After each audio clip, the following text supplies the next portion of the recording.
अच्छा मुकाबला बताओ, हम पूछेगा हम क्या बोले। वक्त वोट का लेके जो है ना क्या चल रहा है, क्या आप लोग का समर्थन कर रहे हैं? नहीं, इस बिल का हम लोग घोर विरोध करते हैं। हमारी पार्टी का सिद्धांत हमेशा रहा है और 2005 में भी जब हमारी पार्टी 29 विधायक हम लोग जीत के आए थे, उस वक्त भी हमारे स्वर्गीय आदरणीय नेता रामविलास पासवान जी ने उस वक्त भी कहा था कि भाई बिहार को एक मुस्लिम समाज से एक चेहरा मिलना चाहिए, मुख्यमंत्री बनना चाहिए। तो हमारी पार्टी हमेशा से अपनी अक़लियत भाइयों के साथ, अपने मुसलमान भाइयों के साथ खड़ी रही है और ये जो बिल जो पार्लियामेंट में जो पेश हुआ है, इसका राष्ट्रीय लोक शक्ति पार्टी इसका घोर विरोध करती है। परिवारवाद को लेकर जो काफी मामला चल रहा है। ये बहुत ही घटिया राजनीति, बहुत ही नीच राजनीति। कोई व्यक्ति वोट बैंक के लिए इस स्तर तक नीचे गिर सकता है, ये इसकी जितनी निंदा की जाए उतना उतना कम है। आप समझिए किस तरीके से घटनाक्रम को अगर आप समझें तो वोट की राजनीति जब 2020 में करनी थी तो ये स्वर्गीय रामविलास पासवान जी की मृत्यु को इन्होंने वोट बैंक में कन्वर्ट करने की कोशिश की। 2020 में मुख्यमंत्री जी को ये गाली देते थे, बोलते थे कि भाई हमारे पिताजी का अपमान किया है, क्यों वोट बैंक जो लेना था।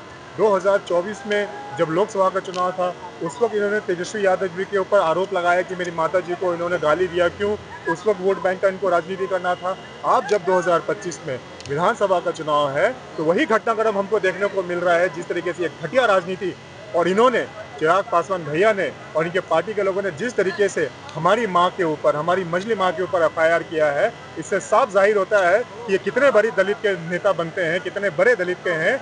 ये घर में ही अपनी माताओं के ऊपर ये जिस तरीके से एफआईआर करवा रहे हैं, इसका इनका चेहरा जनता के सामने आ गया है। बहुत गलत है ये, इतना परिवार के झगड़ा को मंच पर रखना या पब्लिक डोमेन में लेके आना, ये बहुत ही गलत बात है। लेकिन आश्चर्य होता है, घर के बड़े बेटे हैं वो, आश्चर्य होता है जिस तरीके से आपने देखा होगा जब पार्टी का विभाजन हुआ, किस तरीके से वो परिवार के मुद्दे को लेके वो मीडिया में चले गए, किस तरीके से परिवार का झगड़ा किया, उन्होंने सड़क पे उन्होंने प्यार का झगड़ा। ये इस तरीके की गंदी राजनीति, उस वक्त हम लोगों ने कुछ नहीं कहा। हम नहीं चाहते थे कि भाई परिवार का कोई मुद्दा, हर एक के परिवार में कुछ ना कुछ होता है भाई, लेकिन परिवार एक होना चाहिए। कभी भी परिवार का झगड़ा सड़क पे नहीं आना चाहिए। लेकिन जिस तरीके से वो बड़े बेटे होने के बावजूद भी जिस तरीके से इस तरीके उन्होंने काम किया वोट बैंक के लिए, सिर्फ और सिर्फ सहानुभूति बटोरने के लिए, सिर्फ और सिर्फ कि उनको वोट बैंक में इजाफा मिल जाए, इसलिए उन्होंने इतनी गंदी राजनीति, इतनी तुच्छ राजनीति उन्होंने की है। इससे ज़्यादा शर्मनाक घटना कभी नहीं घट सकती है। प्रिंस राज, राष्ट्रीय लोक शक्ति पार्टी के हम प्रदेश अध्यक्ष। इस बार के विधानसभा में किस पार्टी से आपका विलय? हमारा गठबंधन अभी बिहार की जनता के साथ है। हम लोग 243 सीटों पे हम लोग अपनी तैयारी कर रहे हैं। हम अपने सभी जिला में जाके पार्टी संगठन और दलित सेना के संगठन के साथ हम लोग कार्यकर्ता सम्मेलन कर रहे हैं, उनका सुझाव ले रहे हैं, जनता के बीच में हैं। चलो गांव की ओर हमारे राष्ट्रीय अध्यक्ष जी ने एक नारा दिया है, चलो गांव की ओर। उसके मद्देनज़र हम सभी गांव में जा रहे हैं। अभी भी इसके बाद हम लोगों का एक गांव में हम लोग का भ्रमण है और हम सभी एक स्तर पे बात कर रहे हैं।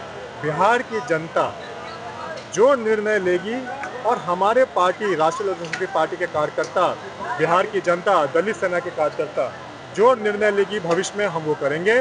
वो कहेगी अकेले तो हम अकेले चुनाव लड़ेंगे, कहेगी गठबंधन में तो हम गठबंधन में चुनाव लड़ेंगे।